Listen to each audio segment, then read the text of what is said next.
One. Hello, YouTube, and welcome all who are watching. I'm Jesse Tovar, and this is My Place Cafe Poetry and Prose Night. My Place Cafe is located within Hens Teeth Square, 2057 North Los Robles Avenue, Suite 10, Pasadena, California, at the corner of Woodbury and Los Robles. My Place is open every day from 7:30 a.m. to 1:30 p.m. And for those of you that came in before the start of this recording, we have music. And I'm actually excited for this. And I'm actually glad about all the songs that Christian played. Christian Perez is a friend of mine from Dominguez Hills. We performed together at Fiesta Broadway in 2017.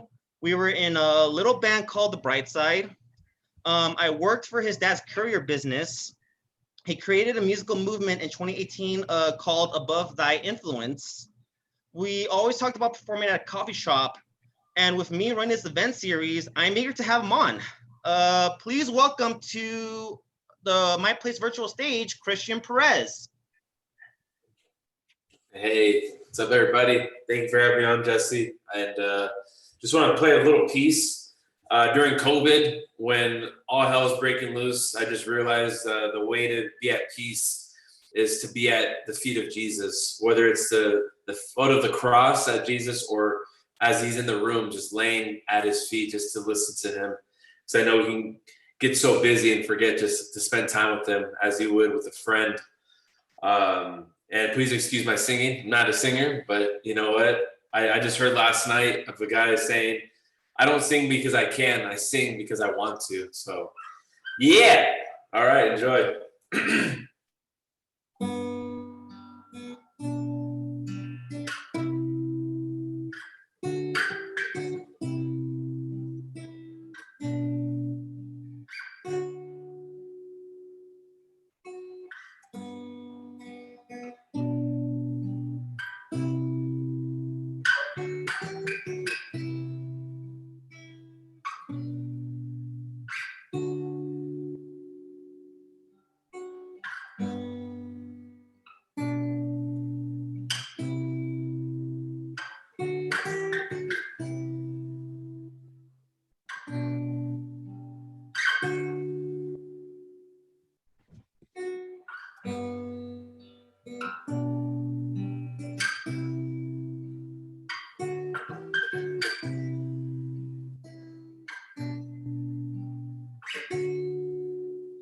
I just want to sit at your feet.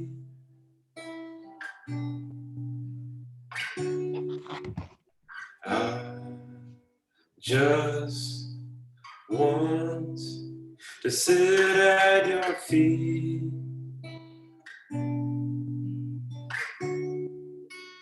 I just want to sit at your feet.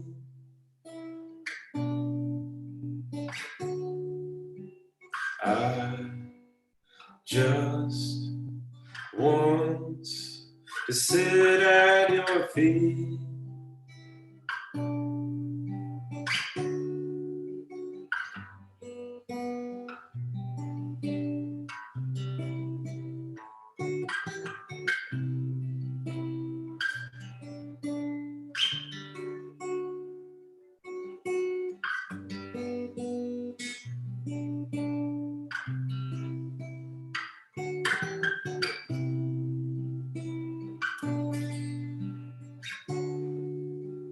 Worthy, worthy, worthy, worthy are you, Jesus. Worthy, worthy, worthy, worthy are you.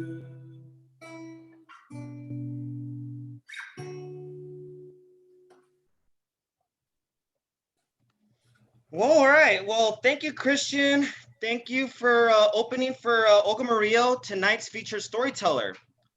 So I decided to bring her the coffee beans, My Place Cafe brews, coast to coast coffee roasters.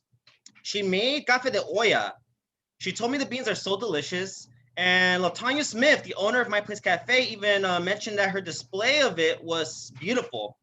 You can check out the picture on our Instagram and Facebook pages, My Place Cafe. Speaking of Olga Murillo, I enjoyed reading what she brought to the small summer workshop she organized with Andrew Liu. I loved her observational embarrassment. My personal favorite was Exquisite Corpse. One, because she co-wrote it with Andrew and Ali McGregor. Her prose collection for the MFA in Prose program at Cal State Long Beach, Beyond the Birthday Candles, is cerebral. Her stories in this collection aim to persuade other women, the reader, they are not alone in their struggles. I can see why she was awarded the 2020 Emerging Writer for the Long Beach Festival of Authors. Honestly, I've never imagined I'd be delivering an anecdote to an extent for Murillo after seeing her read at an MFA program reading in 2019. I thought she was amazing then, just like she is now. Tonight, it is my pleasure to welcome Olga Murillo. Hi, everyone. Thank you for that intro, Jesse. I will be reading 4 pieces, and if there's time, maybe a 5th piece. I forgot like 4 or 5. So it's 2 short story, 1 little longer story, a short story, and then 2 poems. And the last poem is a little bit of a surprise for all of you. I will be reading some of my old stuff and some of the new stuff so you guys can see how writing does change. I would read to you my 5th grade poem, Stuck in the Toilet, if I remembered it all, but I don't have it. But that was the title, and I wrote it in the toilet. So while I was on the toilet. If I stutter, I'm sorry, I'm nervous because I'm so happy to see everyone here. Just let's go through. The first one is very, very good about the whole situation. It's about religion as well. And I'll talk about it a little after. It's called Looking for You. The wooden bench underneath Kiki's thighs threatened to stab her with any abrupt movement. The pews were here before her faith had entered the sacred space, and they would be here even after. Her abdomen swelled beneath the white linen blouse. She closed her eyes and exhaled. In the distance, prattles about eternal fires, God amens. She kept her eyes closed. The church was blistering in heat and in sermon. Kiki couldn't remember the last time a lecture hit her, crying like new flock. Maybe it was a visiting speaker on the week of Thanksgiving 7 years ago, when he spoke about forgiveness, about letting go, about finding happiness and justice in moving forward. Or maybe it was the day she was welcomed back into what she called the hot box of rapture 2 years ago. Her eyes opened to a soft gaze. In the blur between her lids, she saw a wave of purple swaying back and forth behind the pastor. The gowned physical angel snipped at the end of the pastor's words, trying to raise them to the heavens. Feel his presence, let his warmth guide you. Kiki closed her eyes again and fanned herself with the Sunday's program. Her fingers folded in somewhere between the acknowledgements and the last song of the day. Although she hadn't moved, her linen skirt traveled closer and closer to the devil's temptation, as she heard some of the older men call it. Kiki came back silently after leaving in flames. Her grandmother was ashamed and gradually moved to the back of the church and no longer danced with the older woman in the front pews. At least that was the buzz she heard after her departure. She didn't intend it to go the way it did. She just no longer believed. Kiki couldn't stomach any more lies, not from her grandmother who raised her, not from her father who never showed up, not from the many empty lovers. So at the age of 22, one Sunday before service, Kiki told her grandmother that she was moving out, going to college, and will no longer be going to church. Later that day at service, her grandmother erupted, fainted, and cried and let the church know that Kiki fell into temptation. The father talked to her later that evening. He kept pushing why. He had seen her grow up into such a beautiful woman. She was respectful. She did everything her grandmother asked. Why? Finally, she bursted, and every question she had about God came at him like 100 fiery bows. Now, 31, Kiki sat at the back where they say her mother sat until the day she died. The father asked for an amen. The voices around her replied. The dressed angels continued, He is King, He is love, He is joy, He is forgiveness. Then the father became the one snipping every other word from the choir as their voices and song carried the day's message further into the believers.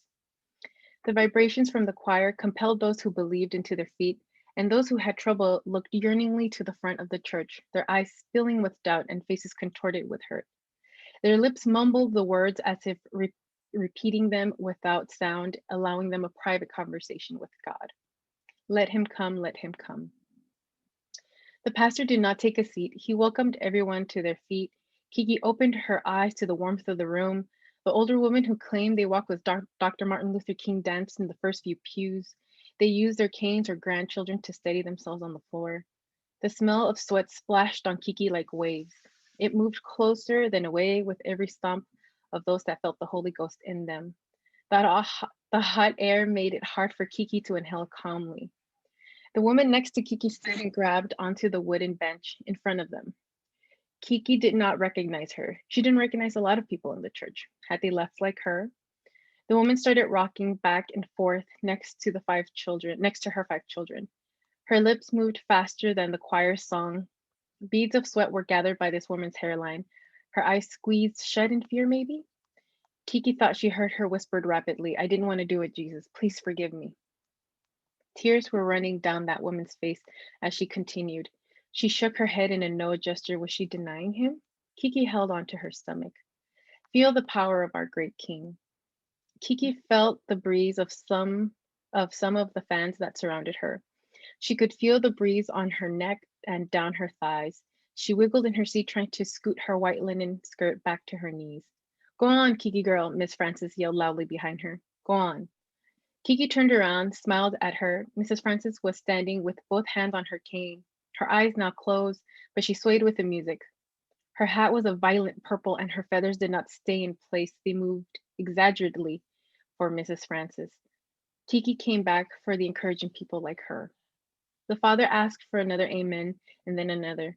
The crowd simmered down. The older people were seated. There were few who continued standing with their eyes closed. "That one felt good in the soul, didn't it?" he asked the room. The father turned back to look at the choir. "Thank you, ladies. Thank you, Carl." He clapped and motioned for the people on the pews to do the same. "Yes, we're blessed with these heavenly voices. We are blessed to be here today." The father paced around the platform. Kiki succeeded in lowering her skirt. She continued to fan her face. "I know we talked about overcoming the pits of fire in our personal lives, but before we all go home, I want to remind you to take the time to not only thank the Lord, but thank yourselves." Yeses and amens rang throughout the church. God made you as he wanted you, right? So why not be grateful for everything you've done? Noises of approval reverberated. The woman with 5 children had sat down and was pinching her Kleenex. Her eyes looked bigger when they were wet. Kiki found herself nodding. She was no longer alone. She looked down at her belly and bit her lips. Her handmade fan was wet from her sweaty palms. God knows you're trying. He sees that. He's the one putting you through that. The father's collar was darkened with perspiration. "So go on and thank yourselves." Claps thundered inside the small church. "Do it like this. Repeat after me. Thank you, Lord." The father opened his arms wide and shook his head to the heavens. The church echoed his thank yous. The pianist struck a chord, and the dressed angel started elevating the more important words of his sermon. Kiki shut her eyes and focused on her breath. Her hands on her stomach, the father continued. "Thank you, Lord." Then look at the mirror, and if you ain't by a mirror, then just hug yourselves like this and say, "Thank you, body." He stomped with his arms wrapped around his frame. The flock followed. Kiki raised her hands, hoping it would help her breathe better, but the warm air bothered her insides. "Thank you, eyes. Thank you, mouth. Thank you, ears. Thank you, thank you, thank you." "Yes, lords," were echoed by women in the church. The angels, having never left the stage, started to undulate once more. Kiki began to wave her hands. Her eyes were still closed. "Thank you," escaped Kiki's mouth. She pressed her eyelids further into each other. Hot tears were beginning to fall from the corner of her closed eyes. She could feel the woman with 5 kids rising again. Something in her abdomen turned. The tears on Kiki's cheeks continued to run down her face, hotter than the room. Her hands waved with the choir's voices. Something in her chest pulled her to her feet. She felt heavy in the hot room. Hiccups and low moans kept escaping her mouth. The woman with 5 kids lowered one of Kiki's arms and placed a Kleenex in her hand. Kiki opened her eyes to the woman's beautiful round, brown, watery eyes. The woman closed Kiki's hands into a fist and nodded her head in agreement. Kiki felt Mrs. Frances grab her shoulders. "Let it out, baby," Mrs. Frances reassured Kiki. "Let it out." The whole room moved. The voices carried the melodies up to the heaven and reminded the room to be grateful for the Lord and for the day, for there will be a new one tomorrow. So that's the end of this piece. So this one it's about religion, but it was mostly about my neighbor, Mrs. Francis, who is mentioned here. She was like our introduction to gospel music, to actually like McDonald's. She would give us little coupons because we were a big family. We didn't have enough to lemon bunt cake. Like she would make us some. So it's just beautiful because seeing her and her devotion to her God, right? Because it doesn't matter if you're like speaking, if you believe in Allah and Gia, in the source, in the universe, it's good to believe in something, right? So to see her perform this beautiful action of gospel music and of loving her Lord, it was just always something that like stayed in the back of not only my mind, I know it was like my sister's mind too, the older ones who got to meet her. So this really came from also like a place of me, because I'm kind of like, I want to stay a cool Catholic. I really don't go to church, but I do know some of the stuff. So I was like, but it's not something that it's like I feel pressured on. It's just something that, it's nice to believe in something. But yeah, so that's this piece. The next piece is a poem. I wrote this at the beginning of when I started my program. I hadn't really gone through the motion of learning a lot yet, but it's what I like to call comfort prose. So it's called Sweet 15 Trauma Revisited. And I'm sorry if I'm going fast. I'm not looking at the chat, so in case you guys are saying something. So Sweet 15 Trauma. Oh, is this one I come in? Is this the next one? No, it's going to be the last one. I'll let you know when. All right. Thank you. Not right now. So Sweet 15 Trauma Revisited. I stood there, arms crossed over my chest, a tit in each hand, my body being tugged back as if as the bride and the dress connoisseur tried to zip me in. Pleated corset top, heavy silk, a rosette pink. I shuffled my feet out a little further and planted my heels on the cold linoleum floor. My eyes moved from the residue of my 5-month-old pedicure to the other bridesmaids. 5 of them, plus her mother, all staring at me, making suggestions, pointing at what could go wrong next. Size 20, the biggest they have in the dress of the bride's choice, a size that outside of Santiali fits a size a fit anywhere, maybe except the country where it was manufactured. The tugging ceased, I let go of my tits, the chattering commences. Poking follows. I straighten my back, walk and turn and walk and turn and walk and turn. Can you squat? Can you sit? Are you breathing? Do you feel pretty in it? I bite my lips back. I feel my eyes blinking. I can't breathe and I can't run away. Por comilona echoes in my thoughts. Como quieres que te quede? Memory of my mother's words ringing in my ear at no comfort. I swore 11 years ago, now a little longer, not gonna lie, 11 years ago that I would never come back to Santiali. After spending months fitting, zipping, and crying, I was done dealing with the snarky old hags who stuck me in layers of fabric, hiding my every roll, my arms, my thighs. I was done dealing with my mother's encouraging words. The permanent piss smell on the street, the battle for parking, I left that behind at 15. But now I squat, I sit, I breathe, it's zipped. The bursted blood vessel connoisseur returns with several dresses, loose, chiffon, blush pink. I inhale, hands on my hips, the size 6 bridesmaid unzips me. I go inside and pull and kick the $110 dress I will most likely be buying. I place the chiffon dress on me, walk out, tits in hand, ready for the wrench. So this one, my comfort prose, is a little bit more accessible to everyone because I like to write, to everyone, because sometimes you can write all fancy stuff, but then this one's more accessible to everyone. And it was just, I wrote it in, I think, a day about a bad experience I had with the only time I was ever a bridesmaid. I'm never going to be anyone's bridesmaid, I decided. People are trying to convince me, but it's still a no. But this one just came from a place of being confident. Like at 15, I was not confident in my body, but I did tell my mom, oh, you are going to make this dress how I want it. I'm not losing weight. Maybe a little confident. So And then being where I was at that time when I wrote this poem, I was like, oh, I'm a different person. I love my body. I love my roles. I love my fupa. Everything is where it belongs as it was made, you know? And but going back into that space, into that mentality of 15, like just being tugged and put in all these dresses, I was like, oh, I don't like this. And it's so easy to circle back to how you once felt once. So it doesn't even have to be dresses or fitting. It could be like maybe you're self-conscious about your nose and someone said something about noses and now like it puts you in a place you once were. So the next one is a new piece I wrote. It's called Tea in the Time of Trouble. I remember the splintering wooden table and the chipped rose decorated mug with its contents swimming around, making my stomach queasy. The smell was always stronger than the taste, dry grass, herb, and a hint of licorice, all the things my nose did not like. My mother sat in front of me every time and would move the mug closer. My hands were still too small to grip the whole thing, but strong enough to push the clearish liquid away. Mija, just a little bit, she pleaded with me in her broken English. After a drawn out stare down, she would pinch my lips open and pour down the hot hay tasting water.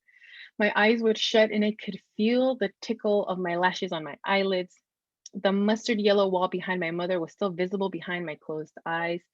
The chamomile tea made its presence known in my nostrils before the warmth soothed my throat. See, not so bad, my mother reassured me. But my stomach thought otherwise. My tongue would fire out and hot tears filled my eyes before the hay tasting saliva spurted out, red specks mixed in from an earlier snack. I could hear myself whine, why, mama, as I shoved the mug back in my mother's blistering hands.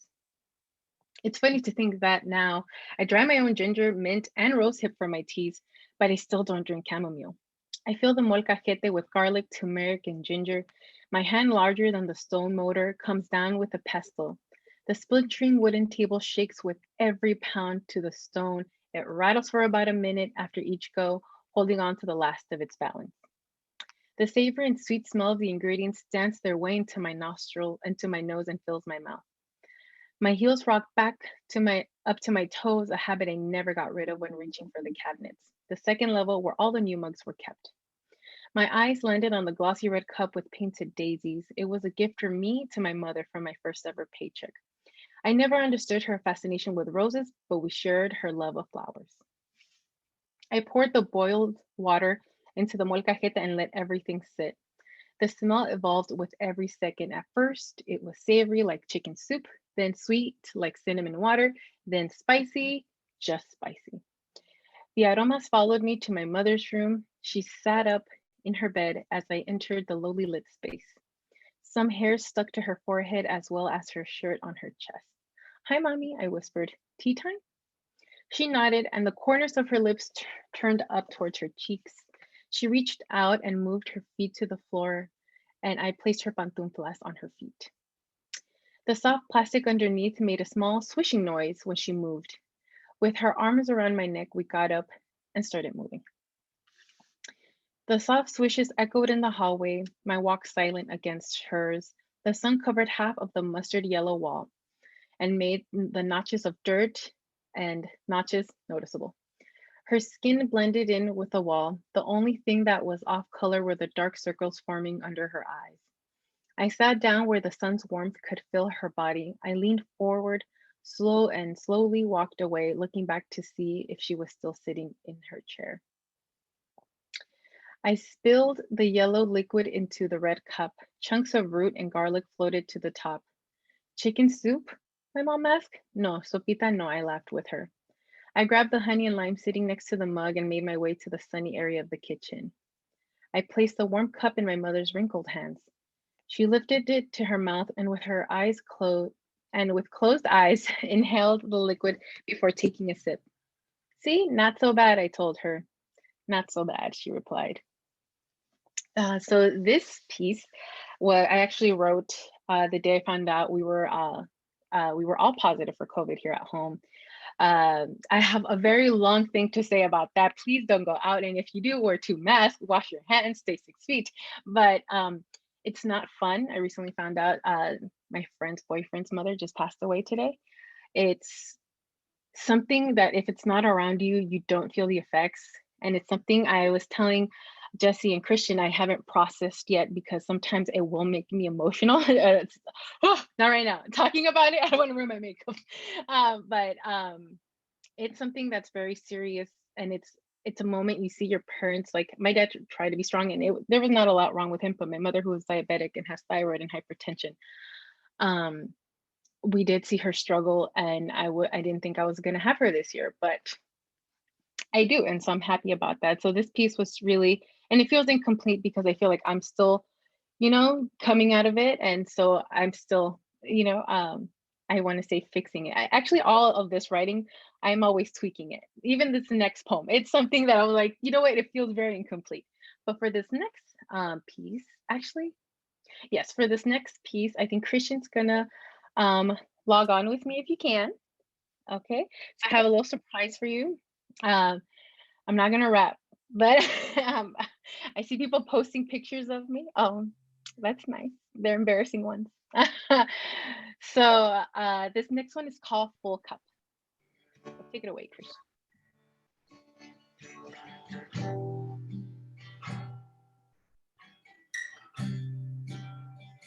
Full Cup. Every morning, I watch you take the mama bear mug off the clean dishes rack. Your lined hands fold around the cup and the tea kettle. Hot water turns the bottom of your cup black. I watch you pour. Pour the hot contents of the whistling tea kettle into the settled instant coffee bits, stopping a few inches before the top. Your eyes don't look at me. They stare at the motion of your wrinkled fingers moving the spoon. But I do watch you. I've watched you pour many times. I watched you pour fear into my siblings. I've watched you pour frustrations into my father. I've watched you pour bitterness into your own life.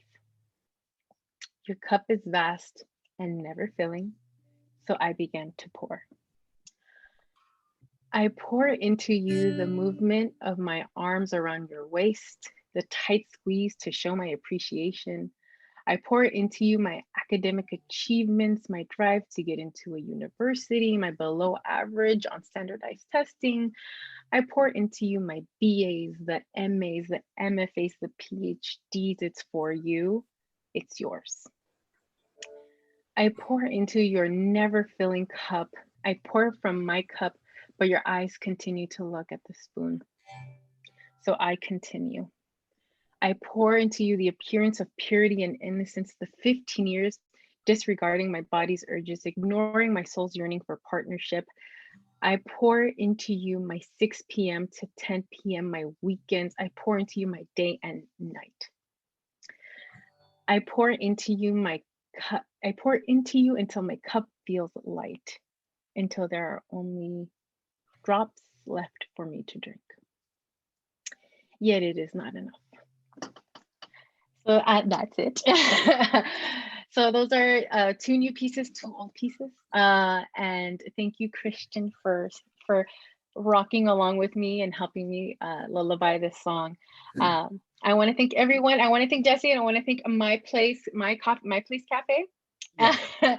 And everyone who came, everyone who showed up, even my sister Maggie, who's literally outside watching it, I guess. Hey, I'm in the next room over.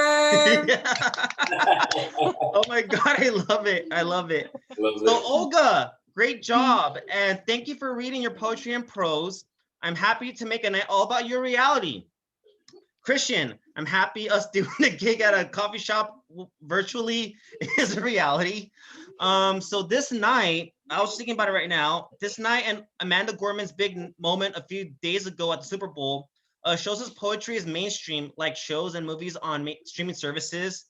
It's awesome. So that concludes the poetry and prose night for My Place Cafe. Thank you to all who are watching. Thank you, Latanya, Connie, Juju, Jared, and the rest of the My Place family. To get in touch with Olga, you can follow her on Instagram and Twitter at Omrup. OMURROP. I will put that in the description on the YouTube video. To get in touch with Christian, you can email him at Christian Perez 010120@gmail.com. Also putting that email down in the description. Later this month, we are having a discussion on color-sensitive wording with Sherelle Jones. Mark your calendars for Saturday, February 27th at 9 p.m.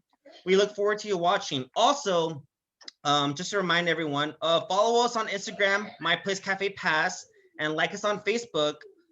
We will put more information through Instagram and Facebook on how you can be part of the February 27th event that will be posted on YouTube. So Christian Perez will close us out, but before he does, have a great weekend, everyone. And remember, make my place your place.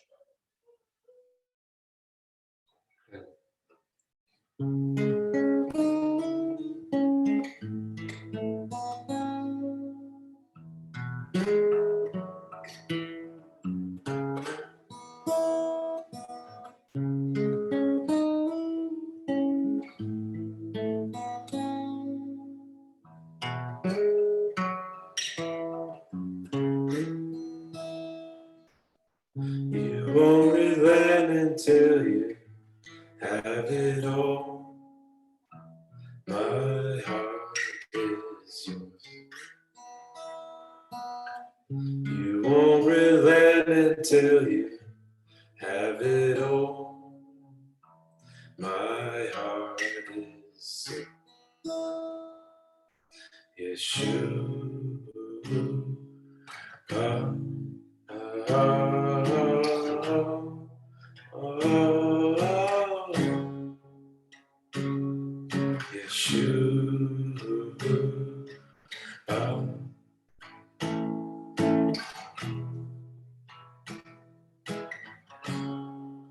My beloved is the most beautiful among thousands and thousands. My beloved is the most beautiful among thousands and thousands.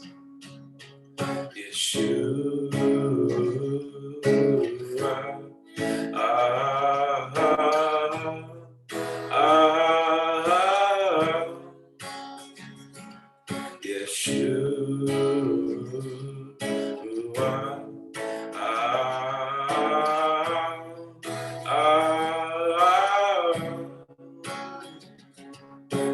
Yours is the kingdom, yours is the power, yours is the glory forever. Amen. Yours is the kingdom, yours is the glory, yours is the power forever. Amen. Yours is the kingdom, yours is the glory, yours is the power forever. Amen. Yeshua.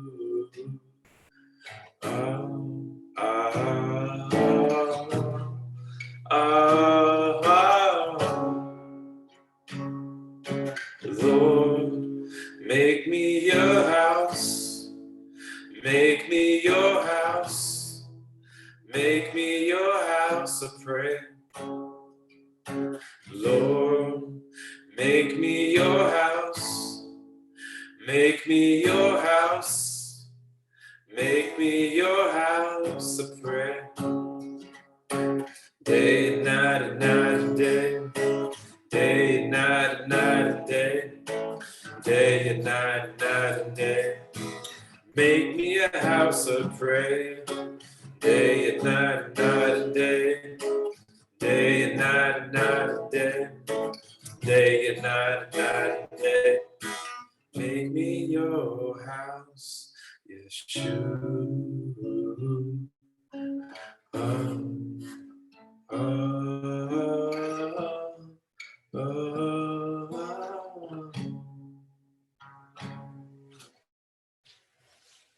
That's all I got. I think it's frozen. I just see a big old 3. Oh, no worries. It's all good. Hey, that was all fun. Yeah, no, my pleasure. I'm glad that you played. I'm going to go ahead and end this recording.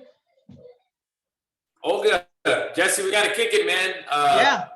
Whenever you're free to hang out in person, or if we do Zoom, I wanna know you more, Olga. I feel like there's a lot